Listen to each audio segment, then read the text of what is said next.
Welcome to the second episode of this devlog series summarizing my progress through making a hexagonal factory game.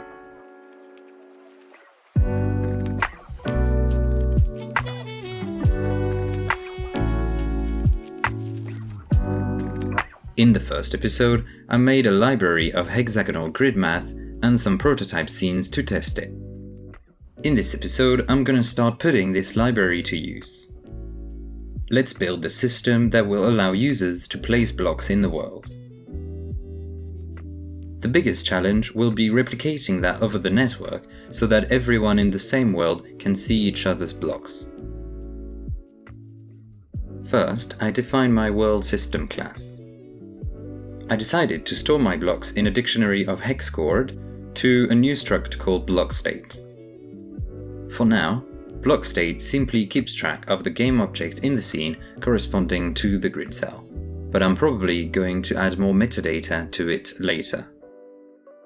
The world API is going to be quite simple, with a getBlockState method, a setBlockState method, and finally, a removeBlockState method.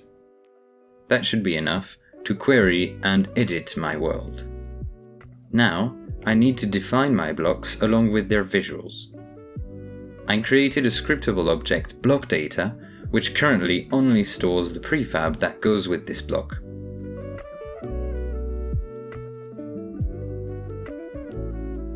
The world system will be given a block database of all the blocks that can be spawned in the game. To start testing all of that, I made a command to spawn blocks in the world at a given position.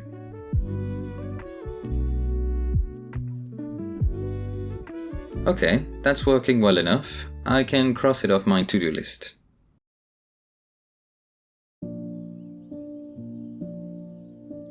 I started a backlog to keep track of everything I'm doing and planning to do for each release.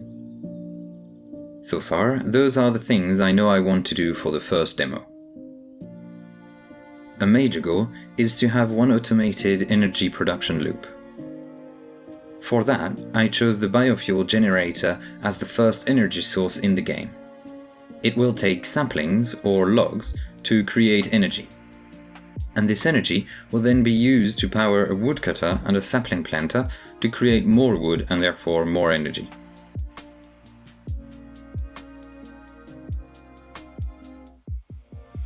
And to support that energy loop, I will need item transportation to bring consumables from the harvester to the generator. And I will obviously need a power grid system. Another major goal of that first demo is to already have a full multiplayer support. That means anyone can create a room and share a room code for someone else to join. Let me know if there's anything you critically want to see for the first demo. Now, back to the world system. I want to add the functionality to place blocks under the mouse cursor when pressing left click.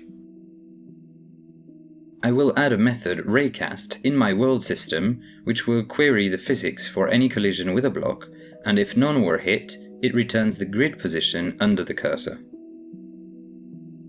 On click, I can just spawn a dummy cube to see if it works. And it does. However, the issue with this naive approach is that to place a block, you need to have the cursor on the ground at that square. Otherwise, you get denied by the world system because the position is already taken. This has two downsides. It slows down placement massively because the player needs to be more accurate with their clicks. And it also makes it tricky to place a block between other blocks as the ground is less visible.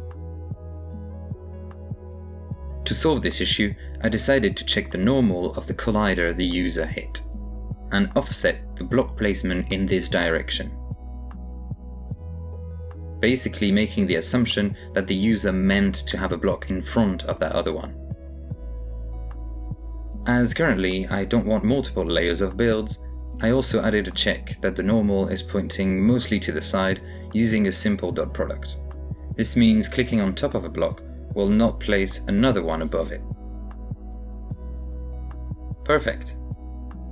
Now, let's dive into the networking side of things.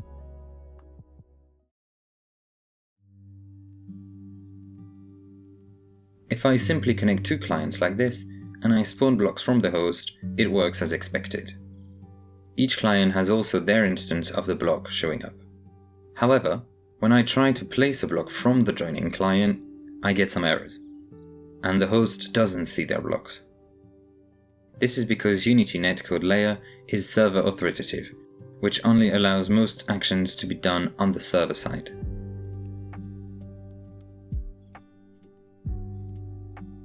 This is very good to prevent cheating, but it's also very good to prevent instruction collisions. For example, when two people try to place a block at the same position at the same time. While I don't really care about cheating in my game, I will still try to make most aspects server authoritative, to the best of my ability. Instead of spawning my block directly, I will instead send a request to the server to place my block at the position I want. The server then has an opportunity to validate that this instruction makes sense, and then only spawn the block for everyone. The classic issue with this pattern is that it takes a full round trip of information from client to server and back before the user gets feedback on their input. This is particularly noticeable with a low-speed network connection. The solution to this is called client-side prediction, which consists in simulating a successful response on our client while waiting for the server to either validate or correct us. I may implement this later, but for now, I will stick with the simple approach of just requesting the server to place a block where I click. And indeed, it works pretty well. Now, both the host and the client can place a block anywhere. Finally, let's add a mechanic to remove blocks. For the sake of this prototype, it will just be accessible via a simple key press to switch from build mode to remove mode. And there we are. I have a world system where anyone can place and remove blocks.